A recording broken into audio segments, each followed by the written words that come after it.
Hello and welcome to ACS Golf and this week's review, which I'm really excited about. It's a club that I've wanted to pick up for ages to review for this channel, and I finally did it the other day, and it is this, the Mizuno JPX 900. Look at all that adjustability on the bottom there. Crazy. Now, a lot of you are going to be watching this going, well, why are you so excited about reviewing a 2017 Mizuno Wood? You know, they're drivers. They never produce any good drivers. Well, I disagree with you. I think Mizuno produce some really good drivers, especially their new stuff. You know, they really do perform and have caught up with the big guys. And back in the day, in 2017, when this came out, it got rave reviews. A lot of people were saying, you know, this really has caught up with your TaylorMade's, caught up with your Callaways. You know, it put Mizuno on the map when it came down to drivers. Don't get me wrong, they sort of lost their way a little bit after this with the ST180 range, maybe ST200, but they definitely brought it back with their newer stuff. So I wanted to pick it up to review for you guys to see if this still is a fantastic club and if it's worth you guys picking up on the second-hand market, saving yourselves a bit of money and still having a great performing and great looking Mizuno driver in the bag. So that's the reason I picked it up, and that's why I'm excited about it, because I love Mizuno. I think, as I mentioned already, I think their drivers are pretty good. Their new stuff are great. You know, I love their fairways. So I tried their best feeling actually clubs. I think even their woods, you know, best feeling clubs I've tested on this channel. You know, I love their irons. I've always played their irons. Actually, only until this year I've actually decided to go the Strixon route just because I fancy something different. I'm sure I'll go back to Mizuno at some point again. So, you know, really excited because I am a big Mizuno fan. All right, so as always, what we're going to do with this review is we're going to have a closer look at this club. We're going to come in here, go for the technology that's in it. Then we're going to get down to the range. We're going to throw some figures at you, come back here for the ACS Golf Scale and my overall thoughts about the JPX 900. And if you should be looking to pick this up, if you're looking for a brand new driver in 2025. Well, not a brand new driver, obviously they don't make this anymore, but if you're looking for a new driver to put in your bag. Personally, just on looks alone, oh, yes, I love the blue top. Mizuno, bring back the blue top. A lot of you guys will hate it. I don't. I love it. Bring it back. They brought out, generally, if they brought out a stock Mizuno driver that was blue next year, well, I think it's going to be back end of this year, it would go in my bag for next year. 100%. It would be straight in. I do. I love that Mizuno blue. All right, without further ado, let's have a closer look at this club.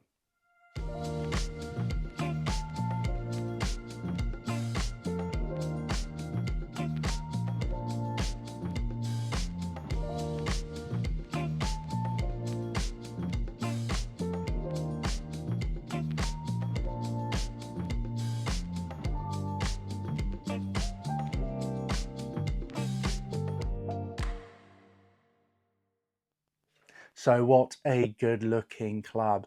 Don't get me wrong. Yes, the bottom is, well, it's messy. It is messy, but I love the blue top. I love the shape of it as well. It's just a really nice, compact looking driver if we just sort of forget about the bottom. But I still think it's gorgeous, and I definitely would have that in my bag, 100%. You know, it's a talking point. It is a talking point. You know, I love the blue. Also the head cover. Look at that. Really nice looking head cover as well.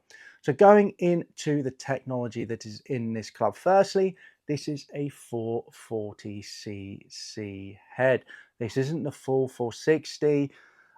When they released this, the whole point is you could get it maximum forgiveness, you could get it sort of better player, but I definitely think it was more aimed for your sort of better-ish players because it wasn't that max 460cc head. The next version they did was the ST180, sorry, and the GT180, where the GT180 was the one that replaced this, and they had this ST180, which is sort of more forgiving, sort of stock model with none of these, you know, movable weights in it. So even though it was sort of shown to be like big forgiving driver, I definitely think it may be aimed for your better player because it is that smaller head at being 440cc, that is. You have three changeable weights. So this weight is locked in. You could move it to be going into a closed position or open position. So open for a bit more of a fade, or close for a bit more of a draw. And then you had two movable weights here, and you basically had, well, three sections. So you could make this thing low spin bomber by putting, the weight all at the front there. You could put one in the fade, one in the draw right at the front, or in this case, the way I've tested it, I've had that one in neutral setting, had the weight in, well, the 8 gram weight, so both these two are 8 grams in the fade setting, and then one right at the front to keep that spin down. But you can move that one to the back, you could move this one there, have both right at the back there or right at the front. So many options there. You've got your fade setting, you've got your height and spin setting here, and then you've got your draw setting there. So a lot of options there. You also had quick switch technology where you could undo this slightly and it would just stay on there and move. So come up about there and you just move it and it just locks straight back in again. And this meant, you could adjust this from 7.5 degrees all the way up to 11.5 degrees. You couldn't get this any other head, so you couldn't get a 9.5 degree head or 10.5 degree head or 12 degree head. You literally got one driver and you could adjust it from 7.5 all the way up to 11.5 without changing the light angle. But you do also have options between 8.5 up to 10.5 where you could change the light angle to have it a little bit more close to, again, help with a draw. As it comes down to the face, I couldn't really find a huge amount of info online, but you had this fast track technology on the face there.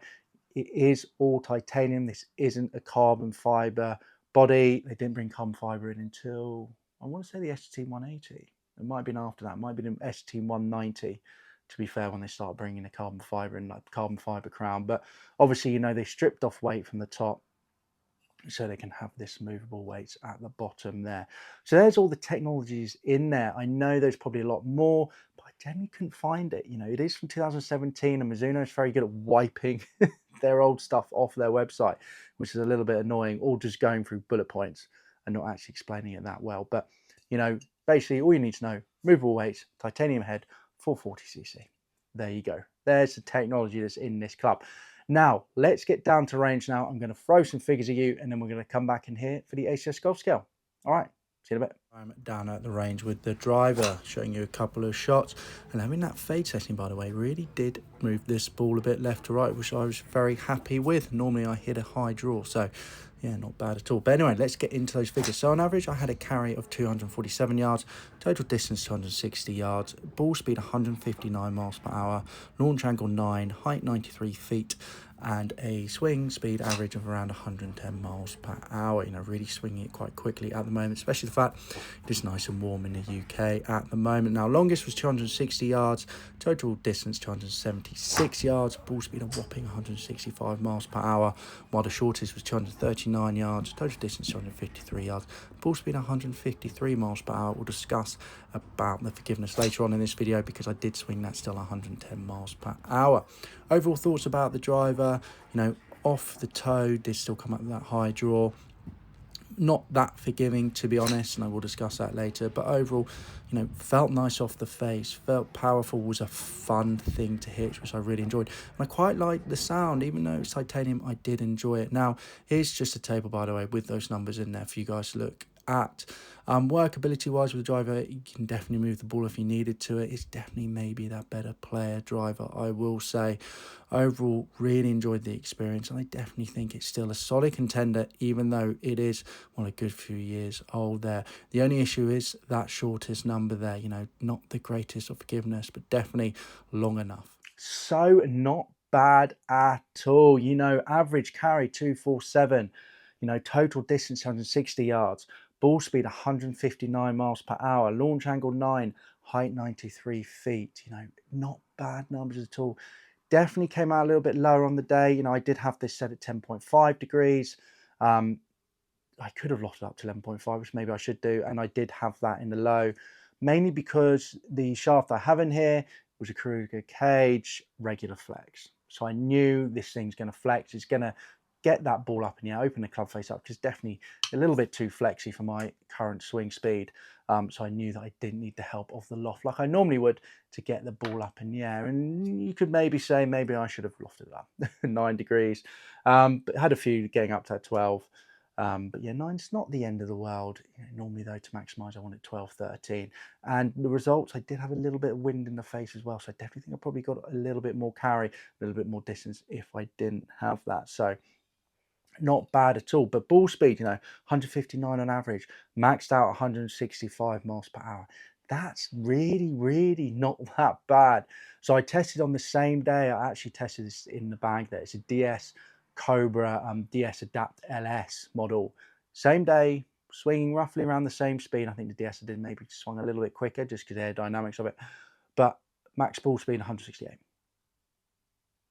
165, 3 miles per hour in it. Took, did some shots then with my QI35, which is a core model, maxed out 165. So the ball speed is there. The ball speed is there. It is matching everything that is brand new for me. On the same day, testing different clubs, I was getting relatively the same ball speed. So that isn't bad at all. So really happy with that. Total, well, the biggest on the day, 260 yards carry, 276 yards total distance. Really increasing my swing speed at the moment. If you watch some of my older videos, I used to swing around 98 miles per hour. Now I'm all the way up to 110, and I was on this day around 110. Highest I peaked out was 112.6. So really getting the swing going at the moment. It's really, really happy with. Don't swing that fast on the golf course though, because if I do, I don't know where it's going to go. So normally on a golf course, I probably swing about 105, 106. Do slow it down a little bit. But anyway, really good numbers there. So I will talk about forgiveness wise though. We'll go in and talk about that shortest one, which you've just seen as well. So going into the ACS golf scale, so we've got distance, feel, looks, price, and forgiveness. 5 being the best, 1 being the worst. If I can make it through this video without having to stop because I'm extremely croaky. I do apologize if my voice goes halfway through it. Got a young kid who decides to make me ill when they get it as well. Always fun. But anyway, let's continue. So distance wise, now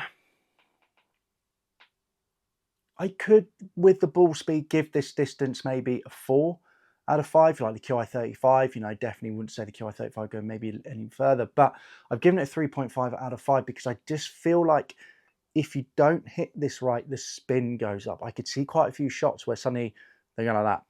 And there was, like I said, there was a little bit of wind, but they were just, compared to the dark speed, the DS, sorry, which is a lot flatter flight, this did seem to spin up. Yes, again, I've got the regular shaft in it. Maybe if I put a stiff, that would have stopped it. But, I have the weights right at the front there to try and reduce that spin. So I've given it 3.5 out of 5. I don't think it's quite there compared to your core models from your QI35 this year, but it's really not that far off, to be honest. If I took this on the golf course, I wouldn't notice any difference. And to be fair, I'm reading those numbers and I'm feeling like maybe I should put it in the 4 category as well, because it's not bad. 247 carry, total 260, maxed out at 276. I will take those numbers any day of the week, 100%. So distance, I've given it 3.5 out of 5. Potentially, maybe if I got this tuned up, maybe I got a right shaft, it would be a 4. But I will warn you, if you don't get it right, then maybe with these adjustments, if you maybe tinker with it too much or don't get the settings right, you could lose distance. It could really spin up. And maybe it's a 3. So yeah, so go 3.5. Let's go in the middle. I'm sticking with a 3.5. Even I want to give it a 4. I'm like, I can't put everything in a 4. I can't put everything in a 4. Distance is good, 3.5 out of 5. I'm really happy with it. I took it on a golf course. It would produce exactly what I would expect. But for 440cc head, this isn't a low spin bomber. Just say the DS Adapt on the day, the longest I got with that was 286. I know 288, sorry, that was, and I was swinging roughly, like I said, maybe a little bit quicker, but that's 10 yards in it, and that's a low spin model, and that would definitely be a 5 out of 5. So not quite the low spin, but yeah, 3.5 out of 5, happy with that. Moving on to feel. Feel, I've given this a 3.5 out of 5. With all these movable weights, it doesn't quite feel as good as a normal Mizuno. Their new Mizunos feel great. Best feeling Mizuno, best feeling drivers out in the market at the moment. This isn't quite there. 3.5 out of 5. It's very nice, but I don't want to say dull off the face, but probably because the weights are at the front, it did feel a bit dull, maybe not as poppy as I was hoping for, but still felt nice. Still knew where my mishits were, which I like. So yeah, 3.5 out of 5. Nothing horrendous. Nothing like buh, if you could say that, buh. But not the best feeling driver out there at the moment. Definitely could tell it was sort of an older model, perhaps, in my mind. So yeah, 3.5 out of 5. But again, not that bad. So looks wise, even though I do potentially love the look of this driver, I'm giving it 3.5 out of 5 because I know a lot of you guys will be looking at the bottom of that going, what is that? You know, it is a bit of an ugly duckling on the bottom, even though I quite appreciate it. I quite like the bottom of this. I'm taking that into account. So I'm giving it 3.5 out of 5 because I love the head shape. I love the coloring. But yes, I will probably stick my hands up, even though I've already said it's good looking. It's a bit of an ugly duckling on the bottom. So 3.5 out of 5, that's what's brought it down. Moving into forgiveness. So forgiveness for me, you know, I had my bad shot, which is just off the toe, knew it was straight off the toe. Swing speed was just around the average, that 110 mark. Ball speed dropped all the way down to 153 miles per hour. That is a big drop from the average of 159. You know, a lot of the time I was around that 160 mark. Distance though was 253 total yards. You know, carries still 239 yards. So I still actually got some pretty good distance. And the main thing as well is I still found the fairway with it. It wasn't that way, it wasn't this way. Don't get me wrong, having that fade setting in them, I was definitely getting a nice little fade, even my stance, which I really enjoyed actually. But yes, you know, it's a big drop off, but it found the fairway and the distance didn't drop off that much. So I'm giving it 3 out of 5. I think that's the max really for it. I think even if you move the weights back, I think 3 out of 5 is the max. I think with the weight forward, maybe you could say it's maybe 2.5 out of 5 because that is a big drop off, but it's still very consistent. It was very consistent. I was finding a lot of sort of the same area with it. So I think the forgiveness in there is pretty good. But if you want maximum forgiving driver and you want to go down the Mizuno route, don't go for this. Go for like a Z, you know, STZ or something like that, which got the draw bias, or go for the ST Max that's come out like last year. I think is ultimate forgiveness. Or go for other clubs like Ping, for example. But you know, forgiveness wise, 3 out of 5. Not the most forgiving out there. I've read some reviews going, this forgiveness is great, and I've read other reviews going, meh, it's not that great. And personally, for me, I don't think it's that great. So yeah. Not brilliant, but it's okay. Now moving on to price. So price for me, it's a middle ground for price. If you're looking to buy this from say secondhand stores, you're looking at sort of £129 from say Golf Clubs for Cash, which is a secondhand store over in the UK. Maybe £120 if you're looking at sort of Golf Bidder, not in the greatest condition.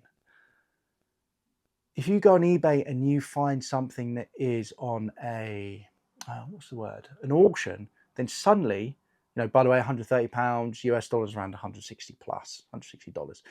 If you go onto eBay and look in auctions, then suddenly you're picking this thing up for like £63, you know, £75, you know, that's between $80 to $95. And then that, I think, is a really good bargain for this. You know, it's got enough forgiveness for everyone. You will be punished though if you are a high handicap and you don't you're a bit all spraying it all over the place. You know, this could help potentially get you on the fairway more often. You might lose a little bit of distance when you don't hit it right, but with the weights in the right area, it could work for you. But I would suggest not going for something with this much adjustability because you can go down a rabbit hole with it, especially if you're a beginning golfer. You know, maybe go down a different route. There's definitely a lot more forgiving drivers out there. But for the price of that, I'm giving it 3.5 out of 5. I think if you're looking at eBay auctions alone, then I think like 4.5 out of 5. I think I'm changing it. I'm actually changing it to 4 out of 5. I'm sorry, I'm changing it to 4 out of 5. I do this every single time. There's always one point where I change. I'm giving it 4 out of 5. I think if you're looking at auction and you get this for £60, £70, you know, $90, you're not going to go wrong with it. I think it's a great driver. I think it can perform. I think if you get it set up right for you, it is great.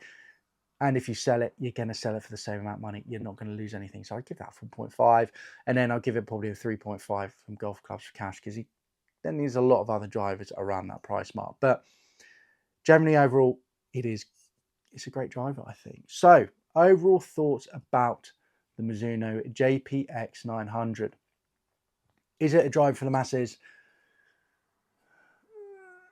No, I don't think there's enough forgiveness in there, even though it was very consistent and I was finding the virtual fairway a lot of the time. I was definitely hitting the same spot over and over again.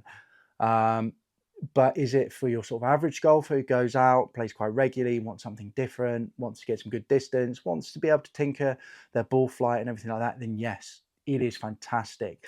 You're not going to lose that much on anything brand new. If anything, to be fair, if you get this set up the right way for you. Back in the day in 2017, the reviews are really good for it, and I still think it is a really good driver and a good option for you guys out there if you want that tinkering. You want to be changing it, because don't get me wrong, I moved that fade into draw and it definitely drew more. I moved it back and I was definitely getting some more height as well. It does work, these movable weights. So if you want to be able to get something you can tinker, can change with your swing as you progress, that looks cool and is still going to give you some really serious competitive distance compared to the new boys, well, the big boys nowadays, enough forgiveness to get you around the golf course. Well, definitely enough forgiveness, sorry, to get you on the fairway, and enough forgiveness to maybe not lose huge amounts of distance. Then I think this is the golf club for you. So overall, is a JPX 900 a good golf club? Yes, it is. Is it worth the price? I think it is. If you're starting out to golf and you're looking for something that's going to help your game the most and not be that complicated, wouldn't go for it. But, I think it's cool. I do. I think it's a cool driver. All right, guys, there is my review of the JPX 900 Mizuno from 2017. I might have to pick up the GT 180 to give that a go as well. Same sort of system, but you think that was even geared even more towards your better players. I'm really quite interested about that. Might have to pick that one up. But anyway, guys, I hope you enjoyed this video. If you did, remember to give it a like. If you enjoyed this and want to watch more reviews, do check out our channel. There's loads on there already. And do remember to subscribe to the channel and hit the bell icon so you do not miss out on weekly reviews like this that come out every Sunday. We've got new clubs that come out on Friday every now and again. Really, really old clubs that come out on Tuesday, well, once a month. Some versus videos. We've got lots of videos that come out. So do subscribe to the channel, hit the bell icon so you don't miss out on that. And let me know in the comments down below, have you played the JPX 900 Mizuno driver? If you have, what are your thoughts? I'd love to know. All right, guys, I'll catch you soon for the next ACS Golf Review. See you then. Bye-bye.